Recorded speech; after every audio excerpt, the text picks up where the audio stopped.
Comencem la segona xerrada d'avui, que parlarem sobre tecnologia, poder y desigualdad. Bueno, hace tiempo que en Ataque no vamos a hablar de tecnología y desigualdad. Es verdad que otros años hemos intentado hacer una visión más relacionada con Internet y control social, pero queríamos ir un poco más allá y tratar el hecho de... Gracias por la luz. El hecho de la tecnología relacionada con todo el concepto de desigualdad.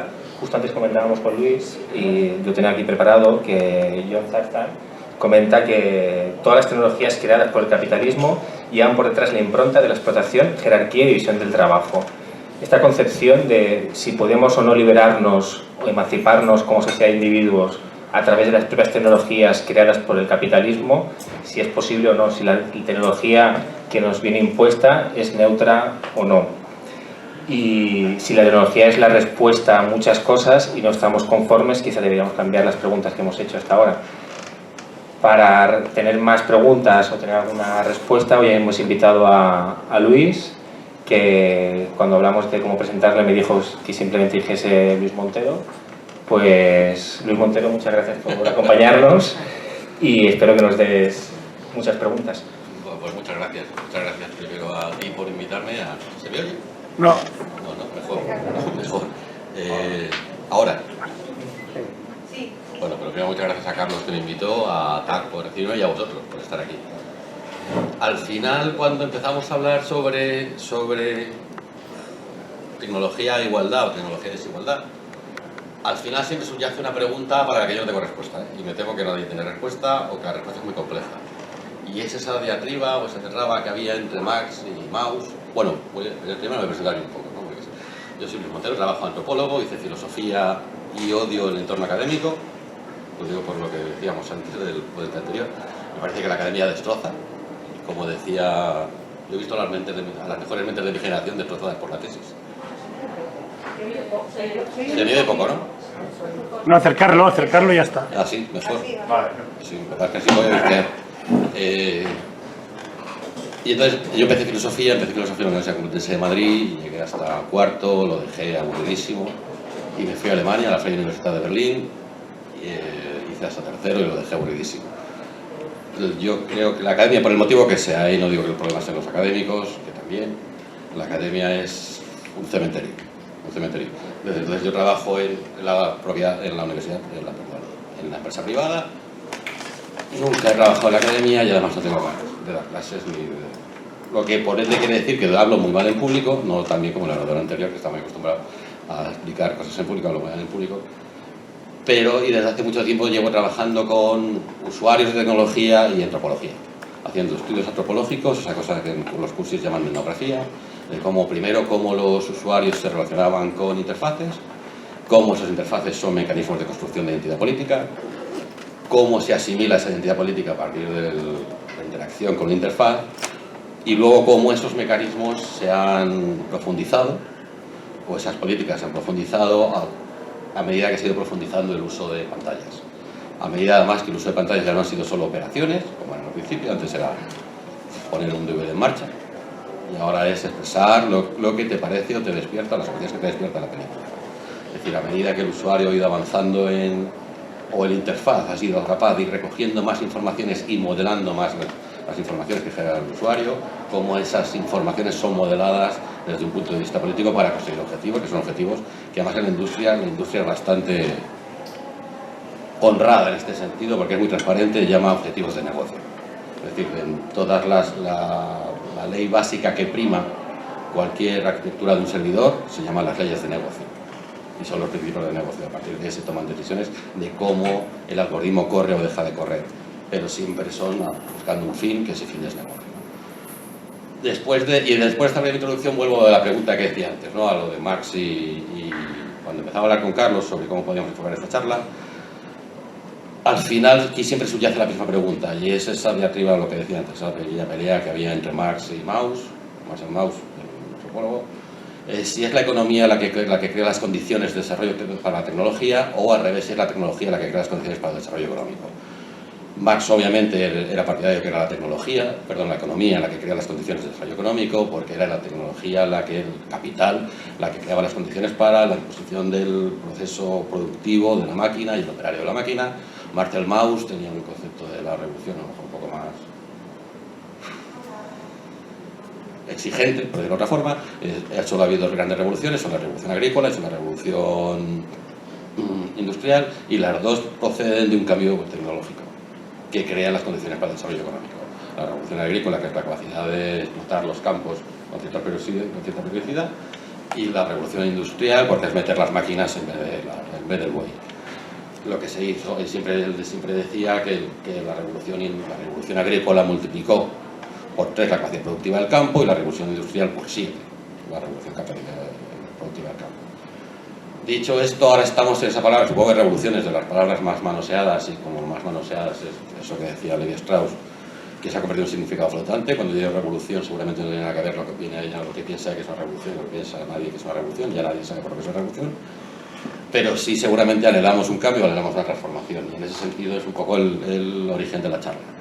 Si la tecnología, tal cual hoy entendemos la tecnología, fundamentalmente, además de una sensación que era la tecnología de estos cacharros, la tecnología de los dispositivos interconectados, si esa tecnología es igualitaria o no es igualitaria. Bueno, ya resumo, no es igualitaria, es profundamente desigualitaria.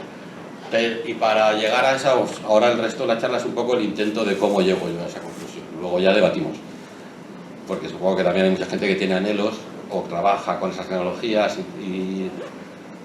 y produce, no sé, dispositivos o programas o aplicaciones o como lo queramos llamar, dentro de ese marco que se ha venido a llamar la ética hacker o derivados, el hacker, el maker, el thinker, todas esas cosas. Ese especialmente no es mi campo de batalla, yo estoy más en el usuario normal, en el señor que compra en Zara, por decirlo de alguna forma, mucho más que en cómo puede el señor que compra Zara con su bolsa de Zara revertir los procesos productivos de Zara. Me parece francamente muy complicado ese proceso, pero bueno.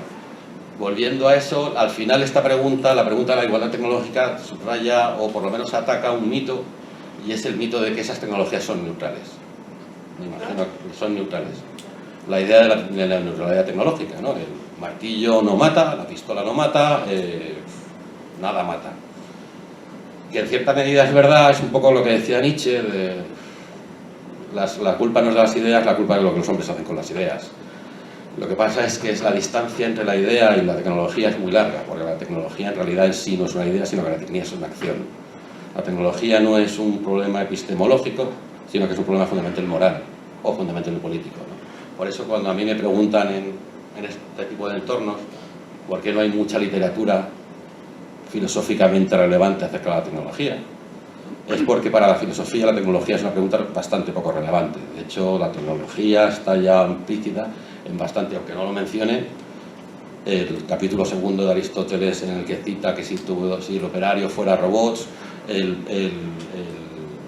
dueño podía prescindir de pagarles. Es decir, la idea de la tecnología o los hombres generados como máquinas es bastante vieja. Lo que pasa es que ahora efectivamente vivimos una colisión tecnológica, ahora todo es tecnológico, pero seguramente todo es tecnológico porque no solo vivimos una colisión tecnológica.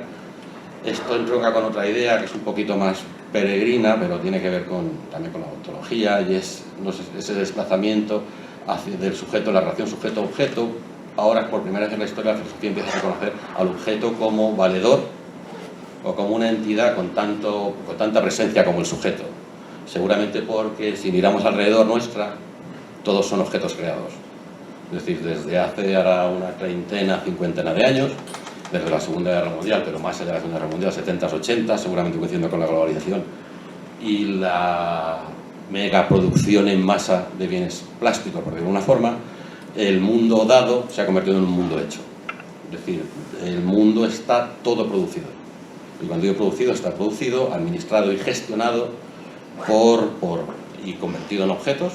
Pues aquí no hay nada natural. Hasta las plantas de ahí abajo están administradas por nosotros, hasta la planta del campo. De hecho, hasta las reservas naturales son reservas naturales para reservarlas de nosotros. No porque sean reservarlas de nadie, sino para reservarlas de nosotros, de nuestra capacidad de transformación. Llevamos alrededor de 50 años en una eclosión de nuestra capacidad de transformación salvaje. ¿Qué ha pasado? Que para que eso fuera posible necesitábamos un avance tecnológico No se me oye, es que a veces hablo muy deprisa. Como lo veía hacer gestos. Sí se oye, lo que pasa es que vas de deprisa. Ah, vale. Intentaré ir más despacio. Intentaré ir más despacio. Para que se diese esa idea de que lo hecho ha sepultado lo dado, para que se diese ese trasvase ontológico entre el sujeto y el objeto, para que se diese hecho en por sí, ha hecho falta un despliegue tecnológico primero en la producción. De hecho, todos hemos sido más o menos testigos, cuando no víctimas, de los procesos de globalización, de que no es más que como trasladar o la desderechización del trabajo al implantarla o eso que llamaba la sociología la feminización del trabajo en el tercer mundo, ¿no? Cómo se han producido fábricas para mujeres, que es precisamente cómo empezaron siendo las fábricas en accidentes, porque ellas son menos competitivas, por lo que fuera, no me quiero meter en ese charco, pero que hay la misma lógica por la que las fábricas aquí empezaron, la producción de tecnología empezó siendo femenina. Ese pedazo o esa gran eclosión de la producción de objetos se ha llevado a cabo primero, sobre todo porque las máquinas corren una cosa que se llaman algoritmos, ¿no? Y ya entro en el hecho. Los algoritmos son, supongo que todos más o menos conocen los algoritmos, ¿no? El algoritmo es una orden que es capaz que incluye su propia ejecución. Es decir, cuando en términos de lógica, de neurológica, hay un problema, bueno, la mátesis del mundo, derivada de Descartes, eso que llamaba Foucault, que hablaba del ponente anterior, Foucault, porque los coles tienen notas, porque es más fácil gestionar números que gestionar subjetividades, y la conversión de todo, porque es más fácil ordenar todo y gestionar todo vía números, o cuantificándolo todo que gestionando pareceres. En esa facilidad de gestión, de pronto hay, y esto es Turing y Alfred Church, y el problema que es de la indecibilidad de la matemática. Y solo hay una cosa que tema más un ordenador, que es un algoritmo que no pueda acabar. Para un ordenador, entre estar parado o estar en bucle, no hay ninguna diferencia. Es decir, el ordenador sigue en marcha exactamente igual. De hecho, son los mismos procesos. Lo que pasa es que él no sabe cuándo tiene que acabar. Y esto se llama el problema de la parada. El problema de parada, en términos lógicos, es el peor de los problemas matemáticos, porque es el único problema matemático en el que no podemos saber si una solución es cierta o es falsa. Y además nunca lo podremos saber, en el que es un argumento indecible. Que luego llegó Gödel y demostró que es que la matemática es fundamentalmente indecible. En esa lógica del algoritmo es justamente el programa que corre en un ordenador que ejecuta su propia parada, es decir, que decide su propia finalización. El algoritmo es una orden, es un lenguaje performativo, en esos términos, un lenguaje performativo que no solo lleva la orden inscrita, sino que lleva la ejecución de la orden inscrita. Sería casi un lenguaje performativo duplicado, por decirlo de una forma, ¿no? O performativo realizativo, por ejemplo. Más técnico. En ese sentido, los ordenadores tienen una capacidad de ejecución que nunca ha tenido nada, nunca hemos tenido. Es decir, la acción, cuando el ser humano, y ya me remonto a Aristóteles, cuando Aristóteles empezaba a hablar de la acción, el acto no asegura la consecución del acto. El acto es el comienzo del acto y la realización del acto. Y si lo acabas o no, pues ese mundo se ha dado bien. Desde la eclosión de estas máquinas, el acto no solo es el comienzo del acto y la realización del acto, sino que todo es la ejecución y la finalización del acto. Desde ese momento es imposible hablar de ninguna tecnología como neutral, porque la neutralidad, en teoría, sería la única neutralidad en términos políticos, sería la neutralidad, es el acto que no hay que acometer. Porque en el momento que acometes un acto, o niegas la comisión de un acto, o bien estás apoyando una forma de poder que ya ha tomado esa decisión, o bien estás trabajando contra esa forma de poder. Es eso que Benjamin llamaba que la neutralidad nos parece de lo más partidista, cuando él lo decía obviamente por los alemanes que no defendían a los judíos en el gueto, ¿no? Esa cosa de yo no voy a decir nada porque yo qué sé, porque yo no lo sé, o esta gente que es un poco parecido, salvando las distancias, a la gente que ahora no opina sobre Grecia. Hay mucho ruido a favor de las políticas de la Unión Europea, hay mucho ruido en contra, pero hay más que no están ni a favor ni en contra. Es el gran volumen de gente, o sea, mayoría silenciosa, que es un término representante de Nixon, esa idea de la mayoría silenciosa, que no sé, esa mayoría silenciosa no es neutral. Esa mayoría está apoyando de una forma tácita el status quo, ¿no? O sea, no existe el acto político neutral. Como no existe el acto político neutral, no existe la tecnología neutral. Luego la tecnología es, por ende, o igualitaria o desigualitaria. Es decir, como no hay tecnología, la tecnología es La tecnología es fundamentalmente, vuelvo a repetir, la tecnología es fundamentalmente una forma de hacer acelerada. Esa forma de hacer acelerada, que además lleva inserta su conclusión, su finalización, esa forma de hacer acelerada nos obliga a hacer de esa determinada forma. Y ahora explico por qué, cómo es la verticalidad la desigualdad de la tecnología. La desigualdad de la tecnología, que esa forma de hacer acelerada que nos viene impuesta, la primera es por la verticalidad. Y antes creo que eras tú que mencionaba a Aristóteles, bueno, que has arrasado contra Platón, la revolución de Parménides ha sido contra Platón y contra Aristóteles, ¿no? Ahora voy a hacer una cita a Platón. Normalmente los movimientos activistas tendemos a hablar de la tecnología, o se tendía a hablar de la tecnología como una gran descentralizadora, como un gran aparato horizontalizador de la sociedad. Yo, por lo que yo he visto en los estudios que yo he hecho, es todo lo contrario. Es seguramente, y por eso citaba a Platón, bueno, supongo que la República, ¿os acordáis? El momento aquel en que el barco, la República es un barco y tiene que navegar, y entonces hay un señor que da con el tambor y hay señores que reman. Y son decisiones que es lo que se llamaba la política del puente de mando, ¿no? Que es la política del submarino, la política del submarino. Bajo periscopio, bajo periscopio, bajo periscopio, bajo periscopio. Que son la repetición literal de la frase que he dicho la anterior, que tiene sentido porque él estar en ese entorno tiene que vocalizar la orden para que tú veas que no hay disfunciones en la transmisión de la orden, que no se produce un efecto de teléfono roto. Ahí tiene sentido porque está jugando la vida. En teoría, en el gobierno de la embarcación del Estado no se debería tener tan sentido.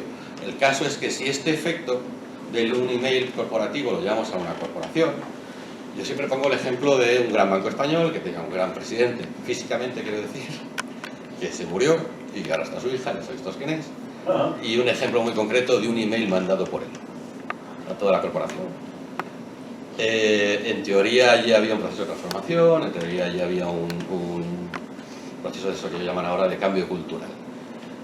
Cambio cultural, y es que seguramente las formas del poder tienen que ser menos lesivas, o por lo menos hay que limarles aristas para que no hagan daño. Y de pronto aparece un email en todos los buzones, en todas las bandejas de entrada, con la orden de este señor. Claro, esa orden de este señor le llega a todo el mundo, como les ha pasado ahora a los del PP con el email de Zapata, descontextualizado. Pero con la diferencia en el equilibrio de poder. Aquí te lo está mandando Dios en la tierra, y la lectura que haces es muy dura. Es decir, cuando, no sé si los que habéis trabajado en la empresa privada, cuando el presidente decía, tienen que trabajar más, se lo decía al consejero delegado. El consejero delegado decía a su director general, joder, macho, es que hay que esforzarse más. El consejero delegado se lo decía al director del equipo.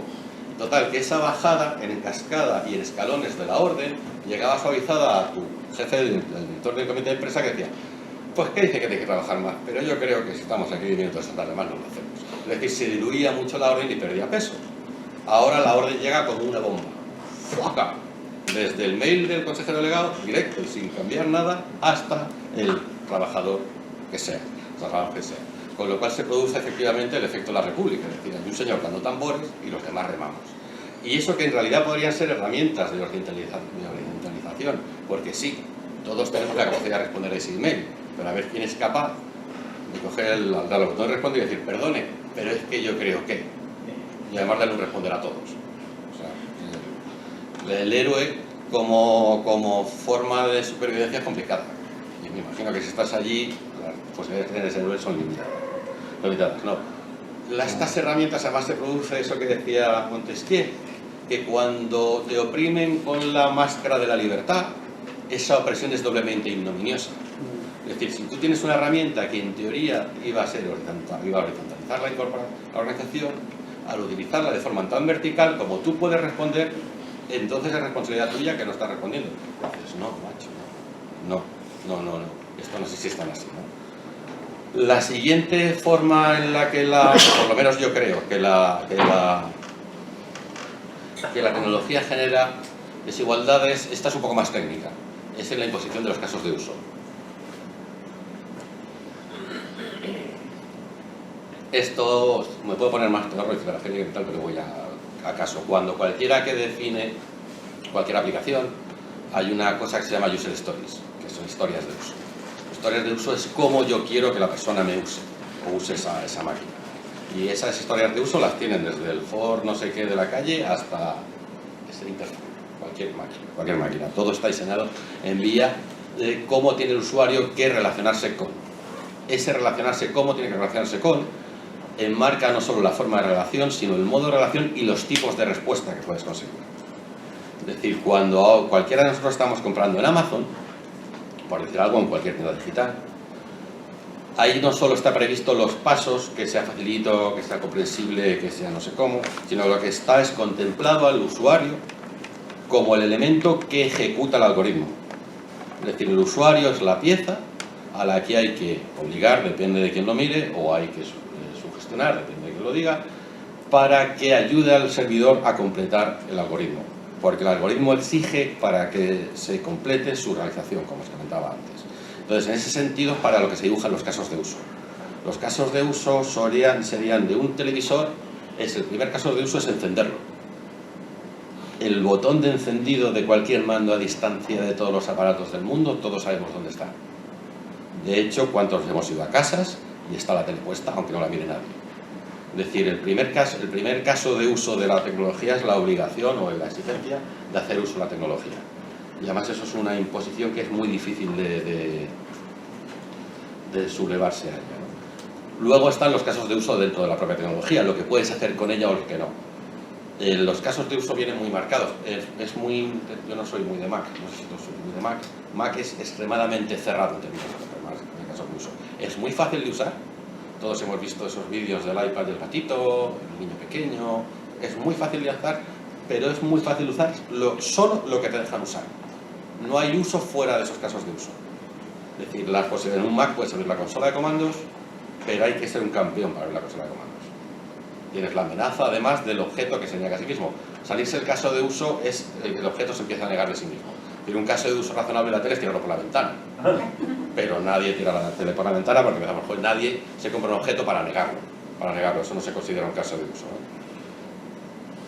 Esa imposición de los casos de uso tiene dos ramificaciones en términos sociolaborales. La primera es la exclusión de la técnica y la segunda es la exclusión del aprendizaje. Cuando un hacha, por llamar yo soy de los que pienso que entre el hacha y el Soyuz, no sé cuánto, el Soyuz, pobrecitos, y el no sé qué, el Pioneer 27, ese que está perdido entre Venus y... En realidad es un continuo, no hay un salto. No hay un salto entre el útil y el aparato tecnológico. Todos son tecnologías, lo único que unos permiten casos de uso más moderados, permiten desarrollo de la técnica, permiten aprendizajes, y los otros son aparatos cerrados que incluyen su aprendizaje, en el que el humano, el sujeto, se convierte solo en el ejecutor del algoritmo. En el hacha, no sé si alguno habéis usado un hacha, pero un hacha, un martillo, un azadón, lo que sea, cualquier herramienta de bricolaje, hay una parte técnica muy grande. Hay muchas formas de usar un azadón y hay muchas formas de usarlo bien y de usarlo mal. Como decía el iPad, no hay forma de usarlo mal, solo hay forma de usarlo bien. Eso supone que el iPad excluye la técnica como la capacitación personal tuya cuando estás haciendo algo. La exclusión de la técnica, además, es que cualquiera que esté interactuando con esa máquina es intercambiante, que es el sueño porno de cualquiera que fabrica máquinas. Es decir, lo único que necesito es un operario discapacitado, porque ese operario es muy fácilmente sustituible. Pero lo importante en la relación es la máquina. La máquina es la que decide cuándo se termina el trabajo, cuándo se empieza, cómo se procesa y cuándo se termina. El operario simplemente la pone en marcha y la ejecuta porque necesitamos un operario. Hasta que los robots, que será muy dentro de poco, sigan haciendo de las suyas. Pero bueno, los robots es otro problema. Y en esa descapacitación de la técnica, tiene una descapacitación que es todavía peor, que es la descapacitación del aprendizaje. Ahora, bueno, más o menos esto es más o menos de mi quinta. Brian Eno, ¿os acordáis, no? Brian Eno, el músico y tal, ¿no? Él tenía una frase muy buena en los años 70 que decía cómo que él empezó a incorporar ordenadores, no al proceso de música electrónica, porque no hace música electrónica, pero sí a la música digital acompañada de máquinas. Y él decía, la forma ideal para aprender a usar las máquinas es tirar el libro de instrucciones. Y entonces ahí experimentas. Había esa idea en que la experiencia tenía una parte de experimentación, que ahora la experiencia ya excluye la experimentación, pero ahora la experiencia tiene una parte de experimentación, y en ese experimentar descubrías cosas, y en ese descubrir cosas aprendías. En un ejemplo más laxo es, Windows 95 y la impresora. Había un momento en el que tenías que aprender un poco de drivers, un poco de impresoras, un poco de todo. Ahora todo es plug and play. Ahora tú enchufas la impresora y funciona. Ahora las cosas no tienen libro de instrucciones. porque ya no necesitamos aprenderlas. Las máquinas, o el señor que ha diseñado las máquinas, y sobre todo las máquinas, han decidido lo que nosotros podemos aprender. Si, como decía no sé quién, un curso es la decisión que ha tomado alguien sobre cuánto tienes tú que saber de algo, ahora esa decisión está implementada en las máquinas. Las máquinas son las que deciden lo que tenemos que saber nosotros para interactuar con ellas. Y en ese sentido es muy desigual. El tercer, y seguramente que es el más político de las desigualdades, es que las máquinas suponen la obligación o la firma de un contrato, a un contrato a la acción o a la operación en nuestra realidad. Es decir, dentro de esos casos de uso, ese mundo producido de objetos que acabábamos antes, producido por máquinas que están diseñadas los casos de uso en el que están excluidas los aprendizajes y las técnicas, en ese mundo en realidad es un nuevo contrato social. Ese es un nuevo contrato social que nos viene impuesto, y nos viene impuesto, es verdad que muy por el neoliberalismo, pero yo no sé si muchas veces, esto voy a decir un poco en el tema aquí, yo no sé si el neoliberalismo muchas veces es un síntoma, más que un diagnóstico. Un síntoma de la enfermedad es peor. La enfermedad es peor. La enfermedad es que nos hemos quedado sin modelo, y el modelo no hemos sabido anticipar que la ilustración iba a acabar en desastre para la ilustración. Y los que supieron anticiparlo, la verdad es que hacían veredictos muy, muy negros, tipo Adorno. Cuando Adorno decía, ojito con la lógica que se va a comer el mundo, Adorno no estaba avisando de esto. Adorno decía, ojito con la lógica, los lenguajes formales y los algoritmos que se van a comer el mundo. Nos está, cuando antes el ponente anterior mencionaba a Bauman y la modernidad holocausto, las condiciones de la modernidad para llevar a su holocausto, en realidad es mucho eso, es decir, el algoritmo que no solo ejecuta el mundo, sino que hoy también lo describe. El neoliberalismo se lleva muy bien con el algoritmo, porque son dos formas de cuantificación de la realidad. En esos ámbitos, el neoliberalismo y barra algoritmo no sé si nos han ganado, pero sí tiene una capacidad de aceleración que no sé si los demás tenemos, hablando de lenguajes naturales.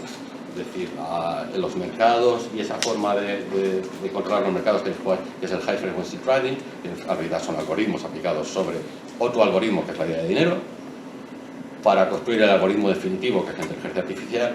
En esa carrera de algoritmos cuantificados desde la realidad, esas carreras lo que hacen sobre todo es el sueño de la modernidad, que es terminar con la subjetividad, que todo fuera muy racionalista. En realidad es todo muy racionalista, no nos gusta nada. Seguramente como Adorno hay que volver al mito. Pero es el epítome del sueño ilustrado. Lo que pasa es que no nos gusta el resultado, no nos gusta nada. Es una atrocidad porque nos excluye. Es decir, de hecho, si ahora cada uno leemos diagnósticos de la realidad, sobre todo el diagnóstico generalmente es que la realidad se ha vuelto muy imbécil. Que nunca en la historia había tanta gente pensando que es que la estupidez ha ganado. Y seguramente no se ha ganado la estupidez o no, lo que sí es que lo que ha ganado no lo entendemos. No podemos participar porque nos excluye como humanos. Y volviendo a ese contrato en el que nosotros somos excluidos porque no son lenguajes que escriben la realidad, que nosotros no sabemos usar, los lenguajes formales, mediando cantidades y temporalidades que son ajenas a la humanidad. El nanosegundo, el High Frequency Trading, es ajeno a cualquier percepción subjetiva de la temporalidad, moviendo cantidades que nosotros son imposibles de sumar. No sé quién decía que a partir de 7 ceros nosotros ya nos volvemos, no tenemos capacidad de agarrar un concepto así. Ese contrato es imposible que lo negociemos. Ese contrato, yo vuelvo un poco a la idea de si mediante la tecnología podemos subvertir el orden de alguna forma. Yo, es verdad que a mí todo el mundo me dice que soy muy pesimista, y que el pesimismo también es una forma estética y vale, esas cosas. Pero yo creo que esa pelea está bastante perdida. Es decir, en términos de lenguajes, dos instituciones, ¿no? Una los mercados y otra la RAE. La RAE es una institución que nos impone un mamotraco, un moteto, pero vamos, me da igual que sea la RAE como Inglaterra, que no tiene la institución, ¿no? Nos impone un diccionario, y ese diccionario son los términos en los que es el contrato por el que cómo podemos usar las palabras. La penalización de no cumplir el contrato es, uno, no cumplir con el diccionario, y dos, que no nos entiendan los demás. Esa es una negociación muy laxa. Es decir, las palabras entran en el diccionario no solo porque lo decide el presidente de la academia, sino porque también los usuarios las usamos. Y nosotros construimos el diccionario. El otro diccionario, el diccionario por los algoritmos, es un algoritmo en el que nosotros solo funcionamos como meros ejecutores, no tenemos capacidad ninguna de negociar ahí. Porque no dominamos ese lenguaje, no tenemos esas capacidades como seres humanos y no tenemos esas disciplinas. Ahora me hace gracia esto que ha pasado con Apple y la cantante, no sé, yo soy muy poco de pop. Bueno, no sé, Apple va a sacar una cosa como Spotify y entonces dijo que los 3 primeros meses iban a ser gratis. Y una chica que tiene por lo visto es una cantante alternativa, pero con cierto éxito, ha dicho, ¿esto cómo va a ser? La música tiene un valor, no puedes regalar la música, etc. Entonces Apple en 2 días ha dicho, no te preocupes, que te hacemos caso y que vamos, los primeros meses nosotros lo vamos a dar entre los usuarios, pero Apple va a pagar a la industria. Los primeros 2 días, 3 días fue una victoria de los sellos independientes, de la música alternativa, etcétera, etcétera, etcétera, hasta que de pronto 4 analistas han dicho, no, es una campaña de publicidad. Una campaña de publicidad. Apple ni nadie tiene capacidad para revocar todos esos contratos construidos de una forma, para escribirlo de otra forma y tener esa respuesta en 48 horas. Es decir, esto es algo que estaba preconcebido. Es otra forma, una forma de excluir cualquier negociación fuera de la industria. La industria tiene sus parámetros, hace lo que quiere y la ejecuta como algoritmos. Y por desgracia siempre gana, ¿no? Por desgracia siempre gana. Y ya para acordar, porque tenía más chorizo, tenía más chorizo, pero como veo que os estáis quedando fritos algunos y tal, que esto me pasa a veces, con mucho. Solo 2 ideas que he comentado antes con Carlos allá abajo. Y vuelvo a que efectivamente la tecnología no construye una igualdad en términos de que nosotros reconocemos como igualdad, que seguramente nosotros lo hacemos como herencia de aquella igualdad francesa, de la Revolución Francesa, de la Comuna de París, la fraternidad, la justicia. Sin embargo, la tecnología sí construye una igualdad. Es una igualdad extremadamente desigual, porque es una igualdad muy nepotista. La tecnología es una industria muy nepotista y es la igualdad del uno. No sé, y ahora voy a un poquito de farrago y ya termino. Heidegger, la dictadura del uno, no sé si os acordáis. Heidegger, año 1923, escribe un tocho que nunca sabe acabar, que se llama Ser y Tiempo, en el que empieza a hablar mucho del objeto, de nuestra relación como objeto, que es de las primeras piedrecitas que pone la filosofía en ese camino de recorrer el sujeto, es el protagonista del devenir de la historia, y que se produzca un desplazamiento hacia el objeto, ¿no? Entonces, él decía, Heidegger, en su época, esto es 1920, la tecnología no es mucha, o es muy poca comparada con la que hay ahora, pero él decía, la tecnología nos convierte en unos. Es decir, cuando yo cierro una puerta, soy el que cierra la puerta. Cuando enciendo una máquina, que en su tiempo eran máquinas mucho más tristes, soy el que enciende una máquina. Cuando le doy un botón, soy el uno que ejecuta esa acción. Y mi función es ejecutar esa tarea y que esa tarea se complete. Y el yo queda excluido de la relación, y además no solo queda excluido, sino que queda excluido el mío y todos los demás yoes, porque nos comportemos en sociedades de unos ejecutando tareas. De unos que somos como átomos, independientes unos de otros, en los que lo único que hacemos es ejecutar todo el día tareas. Cuando él lo dijo, no vivíamos en un universo en el que todos nos ganamos la vida apretando una tecla detrás de otra. Es decir, era un entorno muchísimo menos alienante del que nosotros vivimos, ¿no?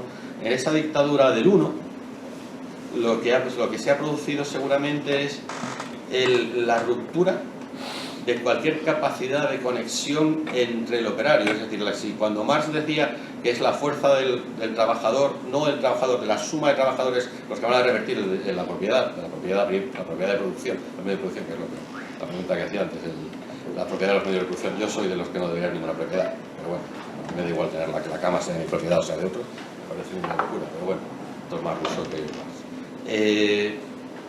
Cuando es que la suma de todos los trabajadores rebelándose contra la propiedad y van a ser capaces de revertirse el proceso productivo, Heidegger decía no, porque en ese proceso de la relación del hombre con la máquina desaparece el yo y nos convertimos en unos atomizados en el que es imposible que nos conectemos porque no tenemos otra relación con nosotros mismos más que acabar la tarea que nos exige la máquina. Y ya aquí es decir, es la condición de ser usuario la que nos convierte en iguales para la industria tecnológica. Somos porque terminamos, o porque somos el sujeto que ejecuta ese algoritmo o que posibilita la finización de ese algoritmo, es por lo que somos iguales. Ya no somos iguales porque tengamos un espacio político, sino que pasa en la tecnología como pasa en la economía también, o como pasa en el concepto ciudadano, que estamos volviendo a conceptos de prepolítica. Y como decía antes a Carlos, volviendo a una tesis que siempre he dicho que es militista, que es la política es el espacio en el que las decisiones de otros no son lesivas para mí, porque yo ya tengo la vida relativamente garantizada, es aquella idea de Aristóteles de la vida activa, la vida laborans y la vida contemplativa.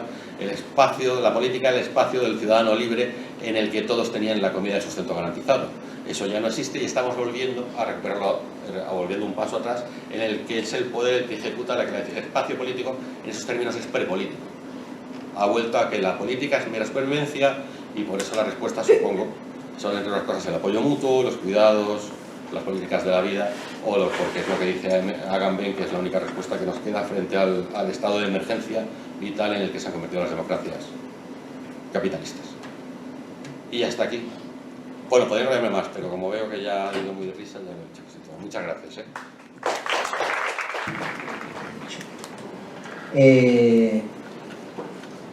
El problema fundamental, desde mi punto de vista, es que la tecnología moderna, se crea, se construye sobre la base de la propia relación de poder. Y hay un ejemplo prototípico, hay un estudio de David H. Nobel que seguro que conoces, en el cual se deja claro quién financia, cómo financia y para qué se financia la producción de las tecnologías de las máquinas seriadas.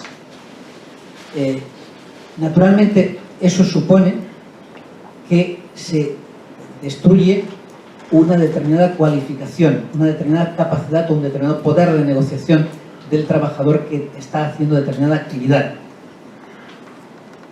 Pero yo daría un paso de generalización más desde este punto de vista. Tú planteas que la propia tecnología crea, etc.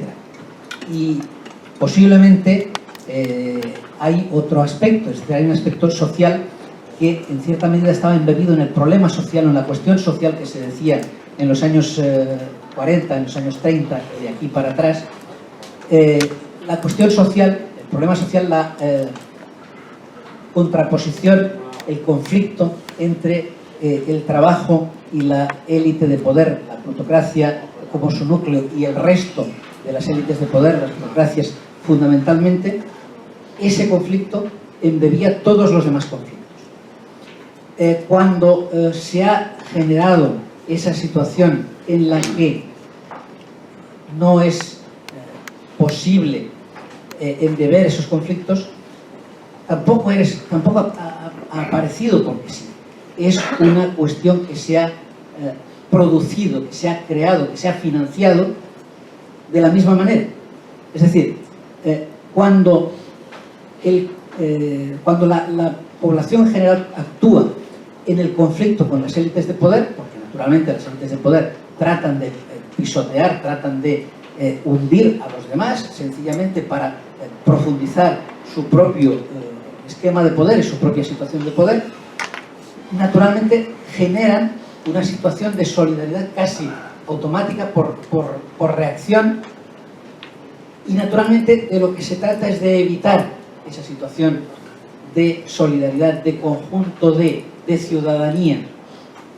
Y eso se hace fundamentalmente creando actividades que eliminen la posibilidad de la acción colectiva, del conflicto colectivo. Y eso naturalmente es una cosa que se ha ido produciendo, y se ha ido produciendo en todo tipo de tecnologías, no solo en la tecnología, en el término en que tú te refieres, la tecnología de las máquinas, que diría Proudhon, sino en las tecnologías sociales, que diría Foucault, o en las tecnologías jurídicas, que diría Norberto Bobbio, por ejemplo. Es decir, cuando se destruye la posibilidad de la negociación colectiva, cuando se está intentando crear el sujeto que negocia individualmente con, aparte de ponérsele en una situación de debilidad, aparte de destruirse su capacidad y su poder de negociación, se está generando una situación en la cual obviamente desaparece esa posibilidad.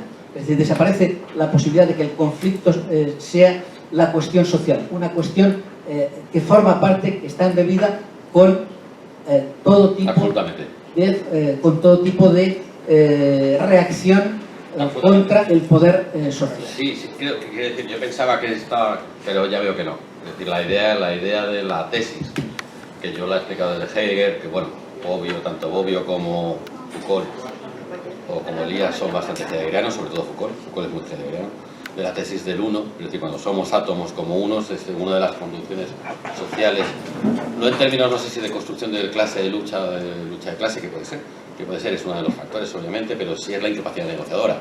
Es cuando yo soy solo uno frente a ese dispositivo, Foucault, lo que Foucault llama dispositivos, no es mucho más que una derivada del objeto, y sobre todo que era aquella idea de Heidegger del equipamiento, que era el contexto de todos los objetos juntos, que ya me relaciono con un mundo que está construido solo de objetos.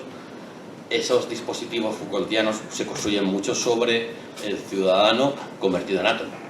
El ciudadano convertido no solo como el ciudadano que se rodea de ciudadanos y ciudadanas y además entre ellos construye una ciudad, sino simplemente el ciudadano es ese sujeto que está contenido en un objeto más grande que es una ciudad, nada más, pero que en realidad es la suma de soledades, por decirlo de una forma un poco más poética. Pero efectivamente, una de las consecuencias de ese proceso, que yo no sé si es tanto una dinámica desde el poder o es una dinámica de tecnología, por eso vuelvo a la pregunta de Marx o de Mauss, no lo sé. La verdad que a veces es más de un lado, más de otro, y no tendré una respuesta definitiva. Pero una de las consecuencias, una de las dinámicas que se producen indudablemente es la fragmentación del poder negociador, o más allá, o incluso antes de eso, la fragmentación de cualquier sentimiento de pertenencia a una comunidad, cualquier comunidad. Porque el fenómeno de inclusión a la comunidad, que antes lo decía el ponente anterior, un calendario es una tecnología. Un calendario es una tecnología, además una tecnología muy perversa, pero es una tecnología de construcción política de la subjetividad del tiempo. Es decir, seguramente es un ejercicio de tecnológicos y sociales más jodidos que hay en esos términos. Lo que pasa es que es un calendario que nosotros participamos porque comprendemos. Los interfaces en realidad es el calendario moderno, hace el mismo rol. Lo que pasa es que no los entendemos porque no tenemos las herramientas ni vitales ni biológicas para entender la interfaz. Por eso digo yo que yo no sé si es algo que los ricos, cuando digo ricos el capital me da, o los malos, decidieron porque son muy listos, han leído muy bien a Foucault, que puede ser. De hecho, yo siempre lo digo, al que más le ha rendido a la toda crítica del poder del siglo XX es al Primo el Poder. Que el cabrón ha aprendido lo que no sabía nunca. Porque de Maquiavelo nacieron revoluciones, de aquí de Foucault no tengo tan claro, bueno ya veremos, yo qué sé, pobrecito Foucault, tiene menudo peso, le estoy cargando aquí. Pero que no sé si es el poder que lo aprendió o es que eso es la tecnología o nuestra capacitación de transformar el mundo es tan grande que ha transformado el poder y a nosotros. De hecho, el poder es tan inhumano hoy que es transparente lo inhumano que es. Cuando en el siglo XVI, es que tenía gracia, pero yo había hablado de arquitectura, pero hice semiología de las arquitecturas. Cuando entrabas en una catedral gótica, había una promesa latente, que es el paraíso. Es esa luz que hay detrás del cura, en el altar, en el ábside. Cuando tú entras en Zara, lo único que hay es un sensor que mide cuántos móviles hay enchufados a la wifi de Zara y según eso y el cálculo del paso de caja, sube, baja la música y baja y sube la temperatura.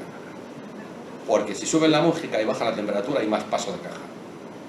Es decir, las mecánicas de control son tan transparentes, tan banales y tan imbéciles, y las promesas son tan transparentes, tan banales y tan imbéciles, que yo no sé si es que el poder son muy listos y ya nos lo han colocado, o es que la promesa, aquella idea de promesa por la que nos íbamos a redimir, por la que no sé cuánto, o es que la tecnología nos ha convertido en esto, no lo sé cuál es la solución.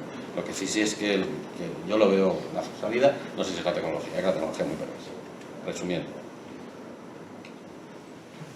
Bueno, yo... Nada más me gustan mucho las dos. La primera es ese asalto a la privacidad, y además me ha gustado mucho, has hecho una mención, que es a la otra vertiente de la privacidad, que es la intimidad. Yo muchas veces más que un asalto a la privacidad, lo que veo es un asalto a la intimidad. Es decir, la privacidad, yo no lo entiendo como medios privados, porque son compañías que están en bolsa, es decir, tienen un fin. Lo que estamos es por primera vez, intercambiando o ganando dinero con nuestra intimidad. Es decir, ahora con lo del caso de Zapata, se decía que cuando uno está en Twitter y dice sus cositas, yo también he dicho cositas, barbaridades como el que más. Además, tú sabes que yo durante mucho tiempo he estado con mi cara, quiero decir, que no me he escondido entrar en un avatar ni cosas de esas. Ahora tengo un avatar de unicornio, pero ahora tampoco lo uso mucho. Y yo he dicho vestidas como el que más, de todos los colores, además. Yo soy del Barça, aunque parece mentira, y esto es una cosa como aberrante, y yo le he dado allí a Ronaldo todo lo que había que darle y más. Lo digo como chiste porque de ahí para arriba, a Florentino, a todos, hasta el Petente. Es verdad que hay una especie de presunción de intimidad, porque es algo que tú estás haciendo en tu casa, o de privacidad, perdón. Es algo que tú estás haciendo en tu casa, en el salón de tu casa, y genera una memoria. Genera una memoria, y además una memoria que no borra. Yo desde hace mucho tiempo, de chiste, hay una aplicación que se llama Tweet Eraser, que los borra, y cuando llego a mí los borro. Sobre todo porque me parece que es un poco de yonki tener 35.000 allí y tal, ¿sabes? Entonces yo lo voy borrando. Pero bueno, no es otra cosa. Sí que hay una especie de presunción de privacidad porque estás en el salón de tu casa. Lo que sí que creo es que estamos en un territorio, y ya no solamente tecnológico, sino que es todo, en el que esa frontera entre lo doméstico y lo laboral entendido como público, se ha difuminado, cuando no es decir se ha roto. Y te pongo otro ejemplo concreto. Yo acabo de hacer un trabajo de etnografía en el que le pedía a la gente que me mandase fotos de su puesto de trabajo. Perdón, de su espacio de trabajo. Yo cuando pedía fotos del espacio de trabajo pensaba que me mandar fotos de oficinas. No, la gente ya no entiende la oficina como su espacio de trabajo, entiende la pantalla de su ordenador. Entonces, en esa traslación las fotos son todas cerradas del ordenata y las dos contadas que tiene al lado. Y da igual que sean en su casa que sean en la oficina, porque esa frontera, ese es otro ámbito en el que se ha difuminado. Es decir, nosotros nos han educado que lo que pasaba de puertas para adentro era privado, y no era privado.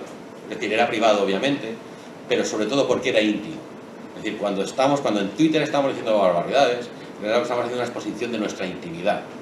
Y en realidad es una exposición de nuestra intimidad que no va a estar cargada de ideología en hacerlo, porque en realidad es esa llamada a la transparencia. Yo soy muy crítico con esa idea de la transparencia.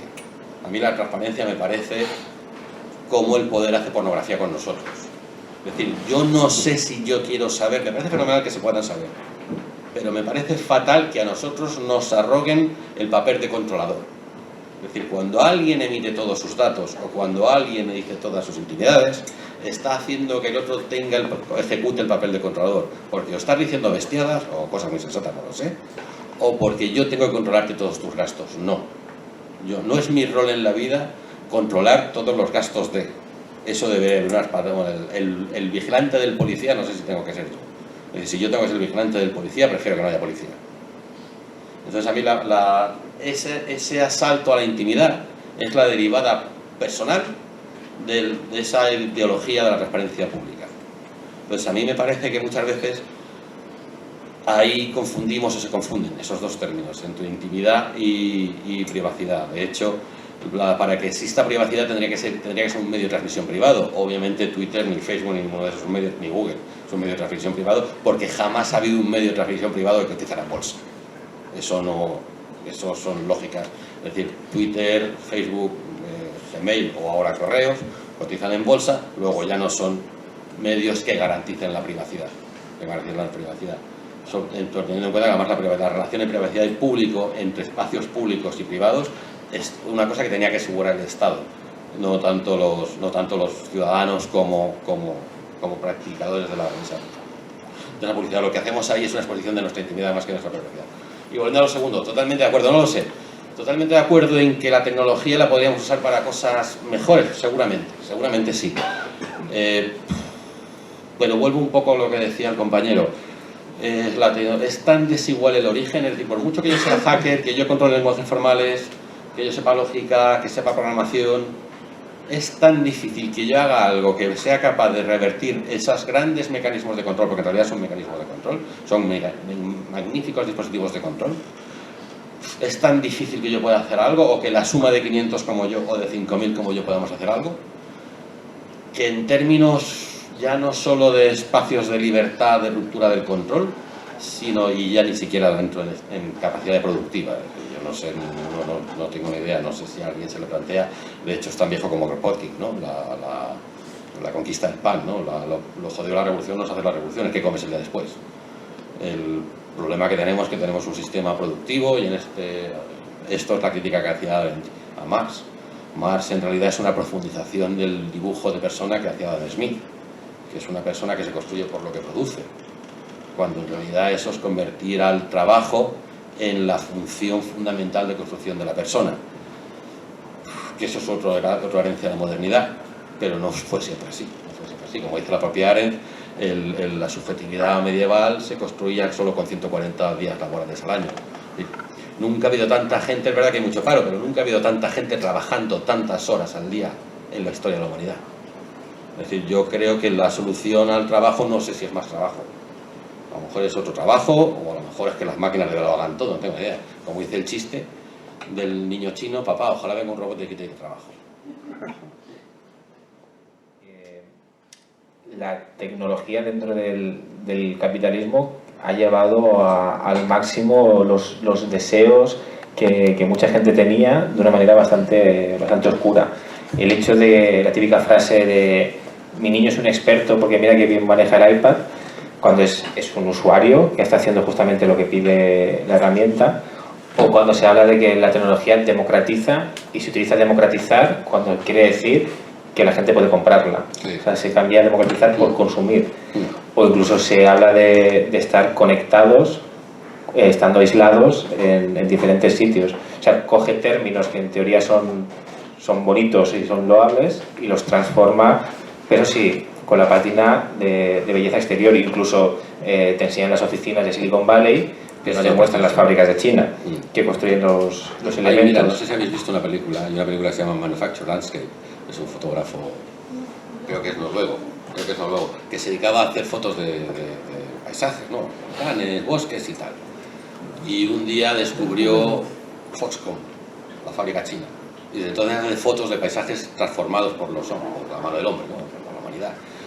Tiene una secuencia de un cuarto de hora que es un plano secuencia, línea de producción, línea de producción, línea de producción, línea de producción, línea de producción, 750 líneas de producción una detrás de otra. En el que, y no hay robots, son señores y señores chinas ensamblando planchas. Seguramente es la escena de representación de la esclavitud más grande que hay en la historia de la humanidad.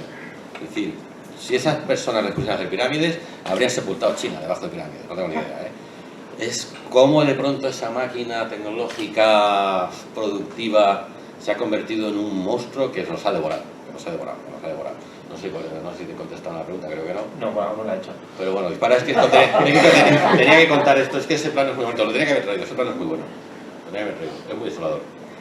No, quería comentar que muchas veces cuando se hace crítica a la tecnología, la gente te achaca que estás en contra del progreso, como si el progreso fuese algo intrínsecamente bueno en sí mismo. Pero sí que existe diferencia, ¿no?, entre esa tecnología capitalista o tecnología no capitalista. O sea, por ejemplo, la guillotina no es tecnología capitalista y es tecnología. Bueno, pero el capitalismo viene a la guillotina, Sí, claro, no, visto de esa manera. Seguramente el mercantilismo, quiero decir, en términos de eso que se llama economía política, en la facultad. El final del mercantilismo es la de capitalización de capitación, ¿no? El cambio de régimen. Sí, de Luis XV. Es decir, son las revoluciones burguesas, la francesa, bueno, la inglesa primero y la francesa después, las que generan las posibilidades del final del arancel, de cualquier forma de proteccionismo, y que en realidad es el sueño porno y lo que vemos ahora con el TTIP de que no haya nada que pueda frenar el intercambio. En realidad, porque en realidad el capitalismo, tenemos un poco más filosóficos, y vuelvo un poco para arriba, perdón. El capitalismo en realidad es sobre todo una idea del movimiento. El capitalismo es tráfico. Tráfico es el movimiento de bienes de personas, de capitales, lo que genera riqueza. Y esa acumulación de riqueza, de hecho, es lo que estaba mal visto en términos capitalistas. De hecho, tan mal visto que el capitalismo, que ahora ya se ha emancipado del trabajo, del dinero de producción y se ha convertido en entelequia financiera, sigue generando mucho tráfico. Es decir, no solo ha generado más tráfico, sino que nunca se ha movido a tanta velocidad, en tanto volumen como ahora, ¿no? Otra cosa es que los demás lo catemos. Como dice un amigo mío, si viniera a verlo, lo que pasa es que está más repartido. Pero ellos lo tienen.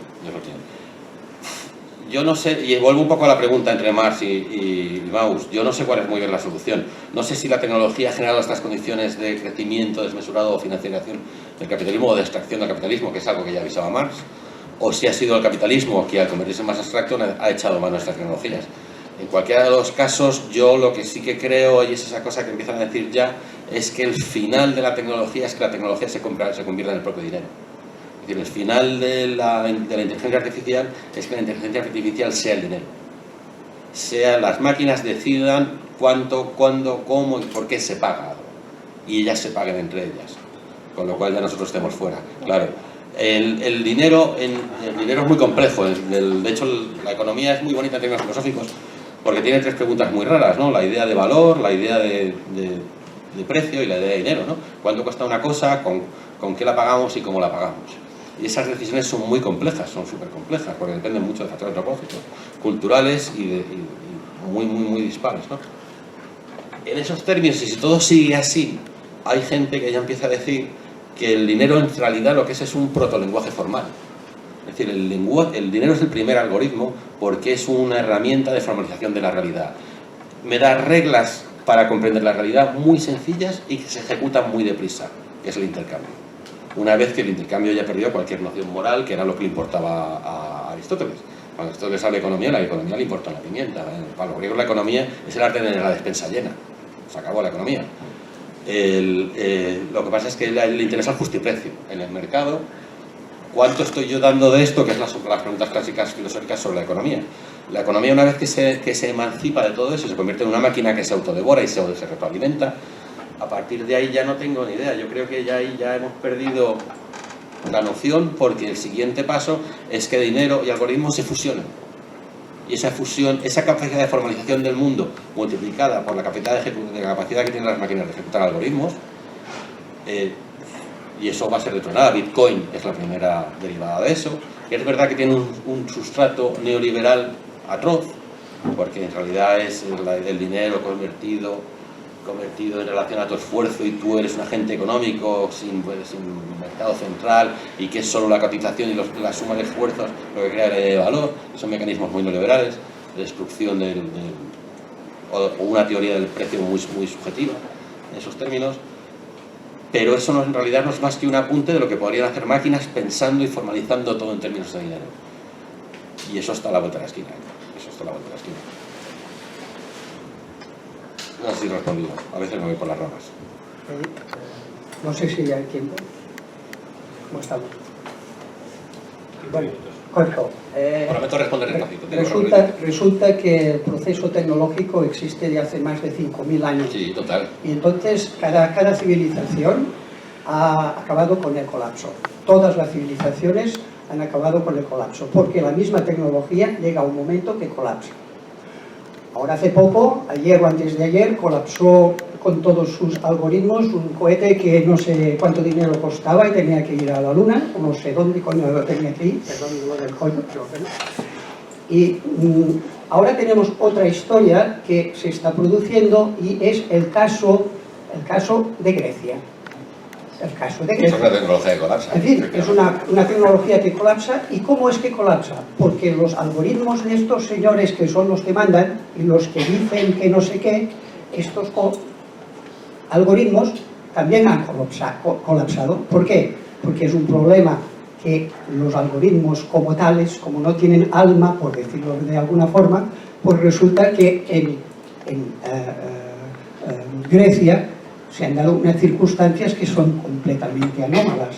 El problema es que todo un país resulta que se ha dado cuenta de que el problema está en ser socialista o ser social o ser capitalista o, digamos, explotador, ¿no? Y esta es una circunstancia en que ha sido la misma tecnología que lo ha generado esto. Por tanto, yo creo, yo soy de la branca de la tecnología, y yo sé que la tecnología siempre tiene un fallo. Siempre tiene un fallo. Entonces, claro, igual yo soy hiper optimista, ¿no? Pero me declaro como esperanzado. Creo que el problema que se está dando actualmente es un problema en que empieza a tener un razón, no sé cómo se diría,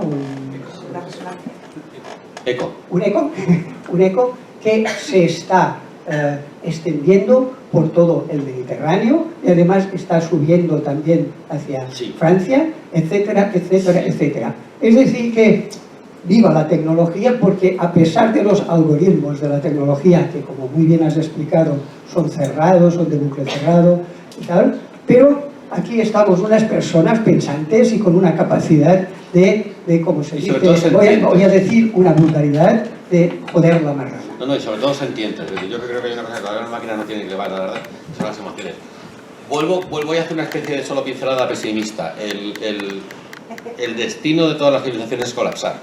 Es decir, eso tampoco sería, todas colapsan. Sobre la tecnología y los fallos, obviamente tiene fallos. Sobre Grecia, nosotros, el cambio. Yo, joder, a ver, coño, aquí está Ada Colau, en Madrid está Carmela, en Palma, yo vengo de Palma, está Son Palma, en Cádiz está... Hostia. Y ahora voy a ponerlo en términos de otro autor, que yo muchas veces, más que hablar de los que piensan más o menos como yo, intento leer a los que no piensan como yo, que es Sloterdijk. Sloterdijk es muy listo, es muy bueno y es muy conservador. Lo que no quiere decir, para él es socialdemócrata, lo que no quiere decir que sea neoliberal, es muy conservador. Y él tiene un libro sobre la deuda, es un panfletazo, sobre la deuda, perdón, sobre la política impositiva, es un panfletazo, pero vamos, no está mal. También es obligación escribir esas cosas.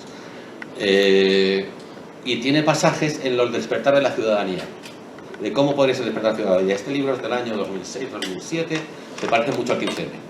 Lo que describe allí se parece mucho al 15M, y cómo una ciudadanía que despierta y se relaciona en términos afectivo-emocionales, construyendo comunidades alternativas, que no son las comunidades de Negri, ni la de Jaren, ni la de Jar, no son los caracoles mexicanos, por decirlo de una forma, sino son sociedades occidentales avanzadas capitalistas o inmersas en el sistema capitalista, pueden despertar.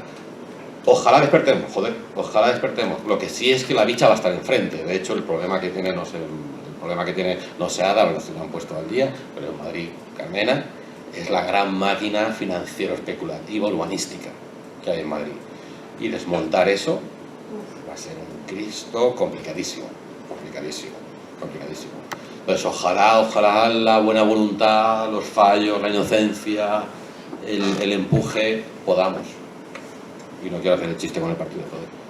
Pero ojalá podamos. Pero es un despertar. Sí, coño, sí. Sobre el pesimismo, yo tiendo a ser pesimista, sí. Otra cosa, joder, es que ya cuando me muera tendré todo el tiempo del mundo para ser más pesimista todavía. Joder, mientras nos quede un poquito de alegría, pues vamos a por ello. Y luego hay otra cosa que sí quería decir con relación al ponente anterior. Yo cuando ese chiste del entre con H, eso no es culpa del alumno. Lo siento un huevo, eso no es culpa del alumno. Un niño diciendo tacos, por mucho lo menos tal, que escribe entre con H, ese niño es resultado de un sistema que ha fracasado por todos lados. Y lo quiero decir porque cuando una de las cosas que se lo comentaba yo antes a él, ¿no? Cuando yo descubrí en el 15M, cuando yo fui 2 tardes antes, ¿no? En Madrid, en Alcorazón, que joder, que de pronto, no sé cómo se llama en Barcelona, en Sol, que pasara aquello, fue una hostia, ¿sabes? Fue una epifanía, fue casi religioso, y yo no soy nada religioso. Yo la lectura que hice la primera tarde, y esto es una confesión, es la misma que hicieron los periodistas de Intereconomía. Esto lo organiza alguien. Porque yo vi, y se lo decía antes, llegué allí y vi que habían puesto toldos y que habían puesto carteles en el suelo para acolchar el suelo. Y yo fui con un colega del curro y me dice, tú eres tonto, macho. Bueno, tú no eres tonto, lo que eres el viejo. Esto es puta logística de festivales. En un festival lo primero que haces es que te tapas el sol y acolchas el suelo. Como aquí vamos a estar 2 semanas, pues como un festival. Y dije, o sea, un acto espontáneo, logístico, urbano, y además una especie de revuelta urbana, porque es revertir un modo de arquitectura, la plaza dura arquitectónica, que está hecha para poner kioscos de Nokia o de Actel o de quien sea allí en medio. De pronto la ciudadanía se lo apropia y lo convierte en un espacio en el que compartir. Esa reversión del espacio público, yo la leí como, hostia, esto es protiterrorismo. Y dije, hostia, qué gran lección de estos cabrones de 22 años. Y no sé si ponían H con entre, o entre con H, o lo que no tengo ni puta idea, me da una mierda, me importa una mierda. Lo que sí es que si no nos saca esa generación, si fuera por la mía, estaríamos haciendo aquí discursos súper teóricos, súper bonitos, citando a Heidegger, pero no habríamos topado nada. Como dice un colega mío, un sociólogo, Dice, tú le das al Corte Inglés, a la Cruz Roja, al Ejército Español y a Telefónica, que ocupen 64 plazas 3 meses en España y se autogestionen, se autoabastezcan, haya luz y sean capaces de conectarse con Sintama saltándose el satélite Telefónica, no lo saben hacer. Y la Peña lo hizo. Es decir, como para no ser un poquito optimista, ¿no? Es decir, el enemigo que tenemos delante es brutal, pero por primera vez ya no es ese enemigo brutal que describía Foucault en el que no hay sujeto. Que lo mejor de Foucault precisamente no son las descripciones del dispositivo, es que no hay sujeto. De hecho, Foucault jamás habla de sujetos. Es que por primera vez empieza a ser sujeto político desde hace mogollón de tiempo, que no sea en términos gramscianos, en términos de revolución, de clase, comunista, marxista o lo que fuera, sino que empieza a ver, seguramente a lo mejor, como dice Agamben, la política o el ámbito político nos ha arrinconado tanto que solo nos queda respirar juntos. Pero desde ese respirar juntos, joder, a lo mejor podemos avanzar. Ahora, el enemigo es el que hay, el algoritmo, el no sé qué, y no tengo ni idea cómo lo vamos a ejecutar. Hombre, ojalá podamos. Yo creo que sí, porque al final el algoritmo no necesita nosotros para ganar pasta mientras no sea capaz de... Porque de momento es capaz de producir, pero no es capaz de preguntar, de comprar. Que también molaría la idea de Zaras lleno de robots comprando todo el rato, ¿sabes? A sí mismos en un proceso sin fin y que nos dejen en paz, ¿sabes? Nosotros en la playa.